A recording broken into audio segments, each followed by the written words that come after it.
আসসালামু আলাইকুম, সকলে কেমন আছেন? আশা করছি সকলে আল্লাহর মতে অনেক ভালো আছেন। সো গাইস, আমিও আল্লাহর মতো অনেক ভালো আছি গাইস। আজকে আপনাদের দেখাবো একটা এলিমেটর ব্যাটিং ওয়েবসাইট ডিজাইন করে, ঠিক আছে? যারা মূলত চাচ্ছেন ব্যাটিং ওয়েবসাইট বানাবেন, তারা আজকের এই ভিডিওটি সম্পূর্ণ দেখতে পারেন। আমরা দেখাবো কিভাবে একটা ব্যাটিং ওয়েবসাইট বানাতে হয়, এবং এই ব্যাটিং ওয়েবসাইট যারা আমাদের কাছ থেকে বানিয়ে নেবেন, তারা আমাদের সাথে ভিডিও ডিসক্রিপশন বক্সে হোয়াটসঅ্যাপ নাম্বারে কন্ট্যাক্ট করে আমাদের কাছ থেকে খুব কম করে দিন এই ধরনের ব্যাটিং ওয়েবসাইট বানিয়ে নিতে পারেন, ঠিক আছে?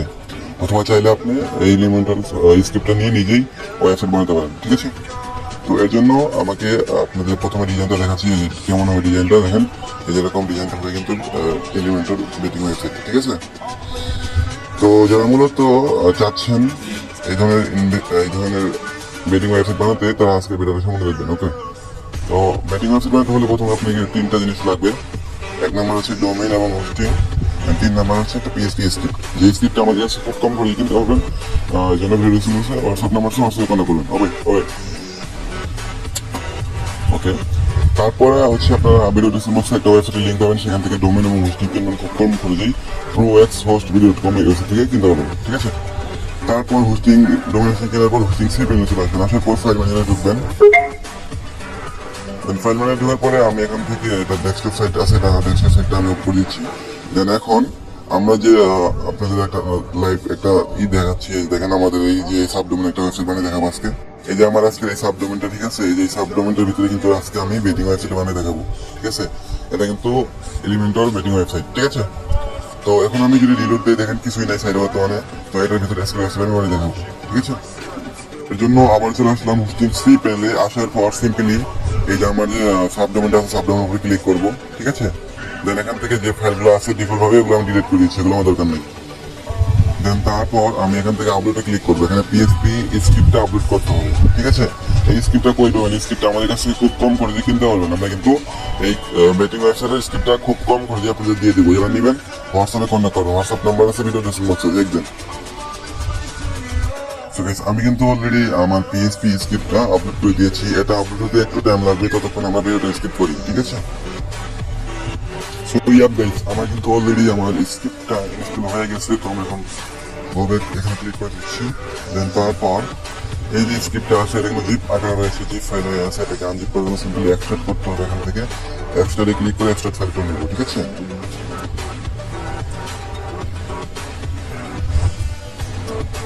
ওকে গাইস, আমরা কিন্তু অলরেডি আমাদের পিএসপি স্ক্রিপ্টটা এক্সট্রাক্ট করে নিয়েছি। এবারে মেন ফাইল যেটা আছে এটাকে আমরা ডিলিট করে দিব, এটা আমাদের দরকার নেই। তারপর এটার ভিতর ঢুকবো, ঢোকার পর এখান থেকে অল সিলেক্ট করব, করার পর এখান থেকে মুভ করে নিব আমাদের কাঙ্ক্ষিত ওয়েবসাইটের ভিতরে, ঠিক আছে? ওকে গাইস, এখন যদি আমাদের ওয়েবসাইট আমরা রিলোড দিই, তাহলে কিন্তু কিছু পরিবর্তন হলেও দেখতে পারবো। দেখেন আমাদের ওয়েবসাইটে কিন্তু পরিবর্তন চলে আসছে, ঠিক আছে? তো এখন আমাদের কি করতে হবে? একটা ডাটাবেস ক্রিয়েট করতে হবে। ডাটাবেসের সাথে সি প্যানেলের সাথে ডাটাবেসে কালেকশন করতে হবে, আমাদের এসকিউএল ফাইল আপলোড করতে হবে, আমাদের কাজগুলো করে আসতেছে, ঠিক আছে? এর জন্য প্রথমে আমাকে ম্যানেজ মাই ডাটাবেসে ক্লিক করতে হবে, ঠিক আছে? এখান থেকে ম্যানেজ মাই ডাটাবেসে ক্লিক করতে হবে, ওকে? দেন আমরা একটা ডাটাবেস ক্রিয়েট করে নিচ্ছি। যেমন আমি ডাটাবেসের একটা নাম দিচ্ছি AVI, ঠিক আছে? আপনারা আপনাদের মনের মতো ডাটাবেসের নাম দিতে পারেন, কোনো সমস্যা নাই, ওকে? তারপর আমি কি করবো, এখন একটা ববে করছি। তারপর একটা ইউজার নেম ক্রিয়েট করবো, দেন একটা পাসওয়ার্ড ক্রিয়েট করবো, ওকে? এই যে আমরা এখান থেকে একটা ইউজার নেম ক্রিয়েট করতেছি।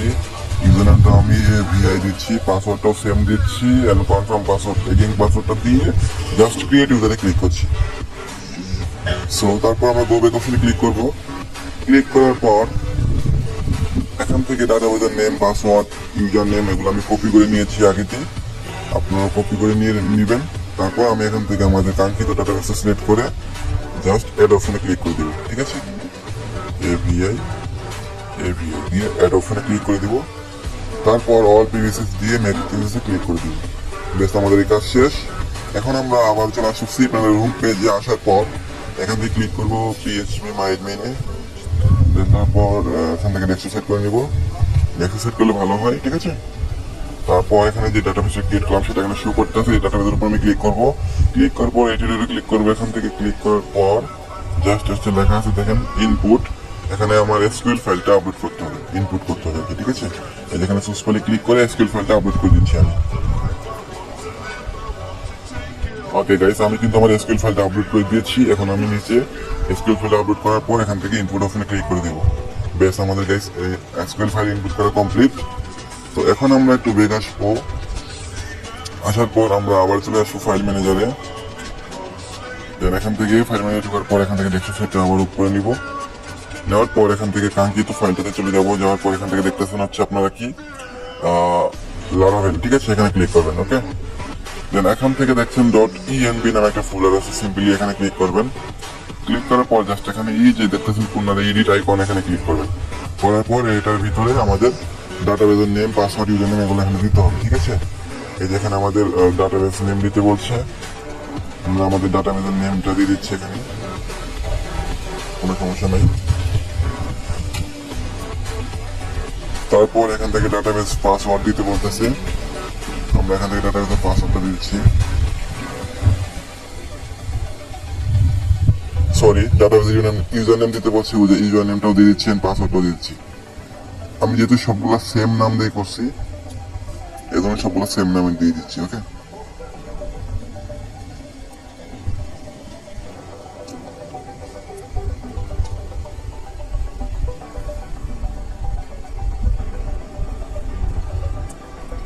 তো হয়ে গেল আমাদের এই কাজ। তো এখন এই যে এখানে দেখেন অ্যাপ ইউআরএল লিঙ্ক, এখানে আপনার ওয়েবসাইটের লিঙ্কটা দিয়ে দিবেন, ঠিক আছে। এখানে যে ওয়েবসাইটের লিঙ্ক আছে এটা রিমুভ করে আপনার ওয়েবসাইটের লিঙ্কটা দিয়ে দিবেন। তো আমি আমার ওয়েবসাইটের লিঙ্কটা দিয়ে দিচ্ছি।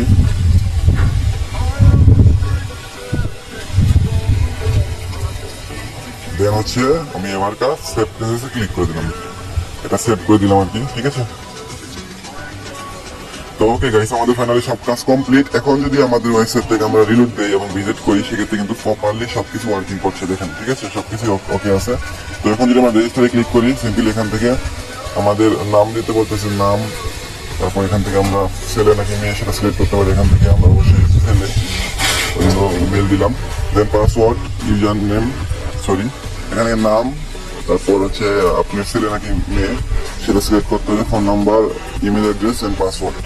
আমি একটা পাসওয়ার্ড দিয়ে দিচ্ছি, এমনি একটা হয়তো ডেমো ক্ষেত্রে আপনাদের দেখাচ্ছি। তারপর এখান থেকে দেখতেছেন হচ্ছে এখান থেকে কি বলতেছে, আমাকে কারেন্সি সিলেক্ট করতে বলতেছে। আপনি ইন্ডিয়ান রুপিতে দেখতে পারেন অথবা ডলার রুপিতে দেখতে পারেন। আমি ইউএসডি দিয়ে দিব, ইউএসডি ভালো, ডলার আকারে রয়েছে। তারপর এখান থেকে আমার কান্ট্রি সিলেক্ট করে দিব। এখান থেকে আমার কান্ট্রিটা কোথায়, বাংলাদেশ, আমি বাংলাদেশ সিলেক্ট করে দিয়ে এখান থেকে এটা টিক মার্ক দিয়ে এখানে চাইলে আপনারা প্রোমো কোড ব্যবহার করতে পারেন। আমি প্রোমো কোড ডিফল্ট 1 2 3 4 দিয়ে দিচ্ছি। দেন হচ্ছে স্টার্ট গেমে ক্লিক করছি। আচ্ছা, আমার প্রোমো কোডটা ইনভ্যালিড দেখাচ্ছে, এটা নিচ্ছে না। তো আমরা কি করবো, প্রোমো কোডটা না দিয়ে স্টার্ট গেমে ক্লিক করবো। দেখি এবার কি বলে। এখানে আমাকে বলতেছে হচ্ছে ফিলিপিন, ঠিক আছে, আমি দেখি কি হয়। মানে লোডিং নিচ্ছে আর কি সাইন আপ হতে।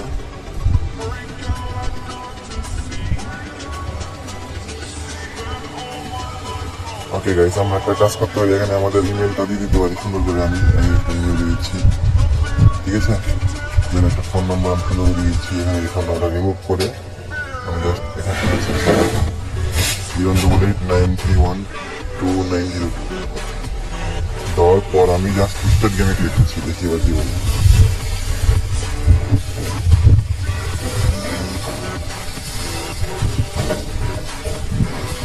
আচ্ছা গাইস, এখানে হয়তো আমাকে আমার পিএসটি ভাষণ হয়তো চেঞ্জ করতে হবে, এখানে সাপোর্ট করতেছে না ভাষণটা হয়তো।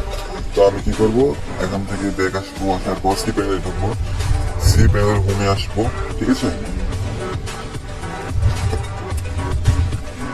সি প্যানেলের হোমে আসার পর এখান থেকে আমি একটা লেখা দেখতে পাচ্ছি, দেখেন মাল্টি পিএসপি ম্যানেজার, ঠিক আছে, এখানে ক্লিক করবো।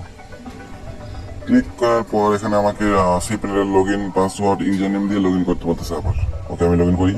আমি কিন্তু কাঙ্ক্ষিত সি প্যানেলটা আবার পাসওয়ার্ড, ইউজার নেম দিয়ে লগ ইন করে ফেলছি। এখন হচ্ছে আমরা আবার চলে আসবো নিচে। আসার পর এখানে লেখা দেখতে পাচ্ছি হচ্ছে মাল্টি পিএসপি ম্যানেজার, এখানে ক্লিক করবো, ঠিক আছে। ক্লিক করার পর আমরা যে একটা সাবডোমেন ক্রিয়েট করছিলাম, সেই সাবডোমেনের ভিতরে ক্লিক করবো। এখানে দেখেন পিএসসি ভার্সন কত আছে, 7.3 আছে। এটাকে আমরা 7.1 করে দিব, ঠিক আছে, সরি 8.1 করে দিব। দেন তারপরে অ্যাপ্লাইতে ক্লিক করবো। ওকে, তো এবার কিন্তু আমাদের কাছে সঠিকভাবে সম্পূর্ণ হওয়ার কথা। এবার যদি আমরা আমাদের ওয়েবসাইটটাকে রিলোড দিই, একটা রিলোড দিয়ে আমি যদি আবার রেজিস্টারে ক্লিক করি, তাহলে আমাদের নাম, পাসওয়ার্ড, ইউজার নেম এগুলো এখান থেকে সিলেক্ট করে দিই। ঠিক আছে,